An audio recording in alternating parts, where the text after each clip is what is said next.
Hello hello sir, Santosh ಅಂತ Ashwavega news ಇಂದ sir. ಹೇಳಿ ಸರ್, ಅದೇ ನೀವು ಕರಳೆ ಸಿನಿಮಾದ ವಿಚಾರವಾಗಿ ತಗೊಂಡಂತ ನಿರ್ಧಾರನ ಸ್ವಾಗತಿಸ್ತೀವಿ ಸರ್. ಏನಾಯ್ತು ಅಲ್ಲಿ ಸಭೆಯಲ್ಲಿ ಅನ್ನುವಂತ ತಿಳ್ಕೊಳ್ಬೋದಿತ್ತು ಸರ್ ತಮ್ಮಿಂದ? ಏನಿಲ್ಲ ಬಾಸ್, ಅದೇ ಅದು ಆ ಹೆಣ್ಮಗು ಬಂದು ಕಂಪ್ಲೇಂಟ್ ಕೊಟ್ಟಿತ್ತು.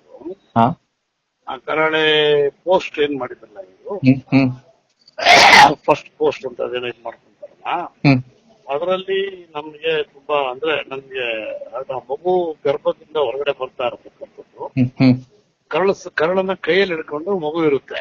ಹ್ಮ್ ಸೊ ಅದ ಗರ್ಭದ ಪೋರ್ಷನ್ ಮತ್ತೆ ಆ ಮಗು ಹೊರಗಡೆ ಬರ್ತಾ ಇರ್ತಕ್ಕಂಥದ್ದು, ಹ್ಮ್ ನಾನು ಆ ಚಿತ್ರದ ನಟಿಯಾಗಿರೋದ್ರಿಂದ ಹ್ಮ್ ನನ್ನ ಬಗ್ಗೆ ತುಂಬಾ ಜನ ಈ ತರ ಎಲ್ಲ ಫೋನ್ ಮಾಡಿ ಈ ತರ ಸಿನಿಮಾಗಳನ್ನ ಯಾಕೆ ಮಾಡಬೇಕು ಹಾಗೆ ಹೀಗೆ ಅಂತ ಇದಾರೆ ಅಂತ ಹೇಳಿ ಹ್ಮ್ ಏನೋ ಒಂದು ಇದ್ರಿಗೆ ಬಂದು ಕಂಪ್ಲೇಂಟ್ ಅನ್ನ ಕೊಟ್ಟಿದ್ದೆ. ಹ್ಮ್ ಆ ವಿಚಾರವಾಗಿ ನಾವು ಡೈರೆಕ್ಟರ್ ಹತ್ರ ಮತ್ತೆ ನಿರ್ಮಾಪಕರ ಹತ್ರ ಮಾತಾಡೋ ಒಂದು ಸಂದರ್ಭದಲ್ಲಿ ಹ್ಮ್ ಅವರು ನಮ್ಮ ಸಿನಿಮಾ ಕಾನ್ಸೆಪ್ಟ್ ಒಂದು ಮಗು ಹ್ಮ್ ಗರ್ಭದಿಂದ ಹೊರಗಡೆ ಬಂದಾದ್ಮೇಲೆ ಹ್ಮ್ ಈ ಸಮಾಜಕ್ಕೆ ಬಂದಾದ್ಮೇಲೆ ಹ್ಮ್ ಏನೆಲ್ಲ ಇರ್ತವೆ ಅನ್ನೋದನ್ನ ಒಂದು ರೀತಿಯಾಗಿ ಅದನ್ನ ಮಾಡಿದ್ವಿ. ಹ್ಮ್ ಅಲ್ಲಿ ಯಾರದೇ ಮುಖವನ್ನಾಗ್ಲಿ ಯಾರದೇ ಕಲಾವಿದರ ಇದನ್ನಾಗ್ಲಿ ನಾವು ಮಾಡಿಲ್ಲ. ಹ್ಮ್ ಸೊ ಅದನ್ನ ಅವರು ನೋಡೋ ದೃಷ್ಟಿಕೋನದಿಂದ ಡಿಪೆಂಡ್ ಆಗುತ್ತೆ ಅಂತಕ್ಕಂಥದ್ದು ಅವರ ಒಂದು ವಾದ ಆಗಿತ್ತು. ಹ್ಮ್ ಹ್ಮ್ ಹ್ಮ್ ಸರಿ ಕರೆಸಿ ಇಬ್ಬರನ್ನು ಕೂರ್ಸ್ಕೊಂಡು ಕಾಂಪ್ರಮೈಸ್ ಮಾಡಿದ್ವಿ. ಹ್ಮ್ ನಮ್ಮ ಏನ ಹಲ್ಟ್ ಆಗಿದ್ರೆ ಹ್ಮ್ ಆ ಪೋಸ್ಟ್ ನಾಳೆಯಿಂದ ರಿವೀಲ್ ಆಗಲ್ಲ. ಹ್ಮ್ ಹ್ಮ್ ಅದನ್ನ ಮಾಡಿದ್ರೆ ಈಗ ಡಿಲೀಟ್ ಮಾಡ್ತೀವಿ. ಹ್ಮ್ ಇನ್ನು ಮುಂದಕ್ಕೆ ಏನೇ ಅವರು ಇದನ್ನ ಬಿಡ್ತಾರೆ ಅಂದ್ರೆ ಫಸ್ಟ್ ಲುಕ್ ಬಿಡ್ತಾರೆ ಅಂದ್ರೆ ಹ್ಮ್ ಅದು ನಮ್ಮ ವಾಣಿಜ್ಯ ಮಂಡಳಿಯ ಗಮನಕ್ಕೂ ಬರುತ್ತೆ, ಹ್ಮ್ ನಿರ್ಮಾಪಕರ ಸಂಘದ ಗಮನಕ್ಕೂ ಬರುತ್ತೆ, ಹ್ಮ್ ತಮ್ಮ ಗಮನಕ್ಕೂ ಬರುತ್ತೆ. ಆಯ್ತಾ? ಹ್ಮ್ ಸೊ ಅದೆಲ್ಲ ಆಕ್ಚುಲಿ ಏನಪ್ಪಾ ಅಂದ್ರೆ ಒಬ್ಬ ನಿರ್ದೇಶಕನ ಅಭಿವ್ಯಕ್ತಿ ಸ್ವತಂತ್ರವನ್ನ ನಾವು ಕರ್ಮ್ ಮಾಡಕ್ ಆಗಲ್ಲ, ಹ್ಮ್ ಸೆರೆ ಹಿಡಿಲಿಕ್ಕಾಗಲ್ಲ. ಹ್ಮ್ ಆದ್ರೆ ನಿಮಗೆ ನೋವಾಗಿದೆ ಅನ್ನೋ ಒಂದು ಕಾರಣಕ್ಕೆ ಹ್ಮ್ ಇದನ್ನ ನಾವು ಈಗ ಈ ಸದ್ಯಕ್ಕೆ ಅದನ್ನ ಪೋಸ್ಟ್ ಅನ್ನ ಹ್ಮ್ ಹಾಕದೇ ಇರೋ ಹಾಗೆ ತಾಕೀತು ಮಾಡಿ ಹ್ಮ್ ಮುಂದಿನ ದಿನಗಳಲ್ಲಿ ಒಂದು ವ್ಯವಸ್ಥಿತವಾದಂತ ಮತ್ತೆ ಒಂದು ನಿಮ್ ಗಮನಕ್ಕೆ ತಂದು ಹ್ಮ್ ವಾಣಿಜ್ಯ ಮಂಡಳಿ ಗಮನಕ್ಕೆ ತಂದು ಅವ್ರು ಮಾಡ್ತಾರೆ.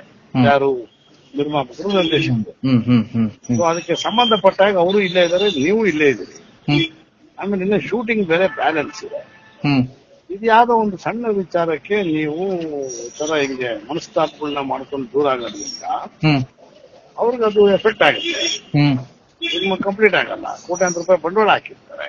ಹ್ಮ್ ಆಮೇಲೆ ಅವ್ರು ಯಾರೋ ಇವತ್ತು ಬಂದು ಓಡೋವಂತ ಡೈರೆಕ್ಟರ್ ಅಲ್ಲ, ಪ್ರೊಡ್ಯೂಸರು ಅಲ್ಲ, ಹ್ಮ್ 3ನೇ ಚಿತ್ರ ಆದದ್ದು. ಹ್ಮ್ ಸೊ ಈ ತರದೆಲ್ಲ ಇದ್ದಾಗ ಹ್ಮ್ ಯಾವ್ದೋ ಒಂದು ಸಣ್ಣ ಮನಸ್ತಾಪ ಬಂದು ಇದು ಈ ತರ ಆಗಿದೆ ಅಂತ ಹೇಳಿ ಹ್ಮ್ ಕಾಂಪ್ರಮೈಸ್ ಮಾಡಿಸಿ ಹಾ ಶೇಕ್ ಹ್ಯಾಂಡ್ ಕೊಡಿಸಿ ಹ್ಮ್ ಮುಂದಿನ ದಿನಗಳಲ್ಲಿ ಅವ್ರಿಗೆ ಸಪೋರ್ಟಿವ್ ಆಗಿ ಇರಬೇಕು ನೀವು ಅಂತ ಹ್ಮ್ ಆ ನಟಿಗೂ ಹೇಳಿ ಹ್ಮ್ ಆ ನಿರ್ದೇಶಕನ ಒಂದು ಇದನ್ನ ಪೋಸ್ಟ್ ನಾನು ಹರಿದಾಕಿ ಹ್ಮ್ ಇದು ಎಚ್ಚರಿಕೆ ಗಂಟೆ ನೀವೇ ಹರಿದಾಕದ್ರ ಪೋಸ್ಟರ್ನ?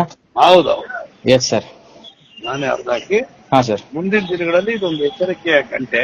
ಹ್ಮ್ ಯಾವ ಒಂದು ಪ್ರಯೋಗಾತ್ಮಕವಾಗಿ ಬರ್ತಕ್ಕಂತ ನಿರ್ದೇಶಕರು ಕೂಡ ಹ್ಮ್ ಈ ರೀತಿಯ ಹ್ಮ್ ನಾನು ಅಟ್ಲಿಲ್ಲ ಅನ್ನಲ್ಲ. ಅಲ್ಲ, ಪ್ರಚಾರದ ಹುಚ್ಚಿಗೆ ಬೇಕಾದಂಗೆಲ್ಲ ಅವ್ರ ಪೋಸ್ಟರ್ಗಳು ಹಾಕ್ಬಿಟ್ರೆ ಅದು ತಪ್ಪಾಗತ್ತಲ್ವಾ ಸರ್?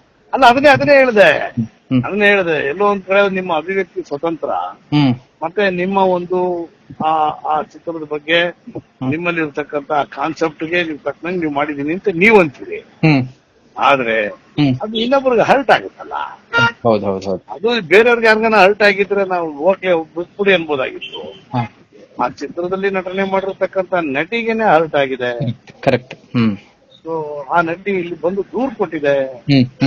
ಸೊ ಆ ನಟಿಗೂ ಕೂಡ ಸಮಾಧಾನ ಆಗ್ಬೇಕು.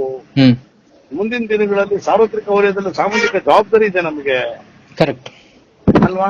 Yes sir. ಆಗ ನಮ್ಮ ಹೆಣ್ಮಕ್ಳ ಬಗ್ಗೆ ಗೌರವ ಇದೆ. ಈ ತರದ್ದೆಲ್ಲ ಮುಂದಿನ ದಿನಗಳಲ್ಲಿ ನಡಿಬಾರ್ದು. ಎಸ್ ಸರ್, ನಿಮ್ಮ ಮಧ್ಯಸ್ಥಿಕೆಯಲ್ಲಿ ಇದು ಸರಿಯಾಗಿದ್ದಕ್ಕೆ ಮತ್ತೊಮ್ಮೆ thank you so much sir. ನಮ್ಮ ಜೊತೆ ಮಾತಾಡಿದ್ದಕ್ಕೂ thank you so much. Thank you.